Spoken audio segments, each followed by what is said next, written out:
বাবা ও ছেলে। এমনটাই অভিযোগের ভিত্তিতে নাবালক ছেলেকে আটক ও তার বাবাকে গ্রেপ্তার করল হারোয়া থানার পুলিশ।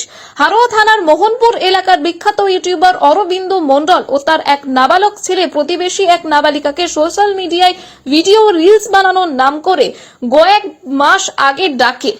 এরপরই ভিডিও বানানোর নাম করে রাজ্যের বিভিন্ন প্রান্তে ওই নাবালিকাকে নিয়ে যায় বিখ্যাত ইউটিউবার অরবিন্দু মণ্ডল ও তার নাবালক ছেলে। সেখানেই বিভিন্ন ভিডিও বানানোর পাশাপাশি ওই নাবালিকার কিছু গোপন ছবি ও ভিডিও তোলে অরবিন্দু। সেই ভিডিও সোশ্যাল মিডিয়ায় ভাইরাল করে দেওয়ার নাম করে মাঝে মধ্যে ওই নাবালিকাকে ধর্ষণ করত অরবিন্দু ও তার নাবালক ছেলে। ওই নাবালিকা গত শুক্রবার সমস্ত ঘটনার কথা তার পরিবারের লোকজনদের জানায়। তার পরিবারের লোকেরা হারোয়া থানায় বাবা ও ছেলের বিরুদ্ধে অভিযোগ দায়ের করে।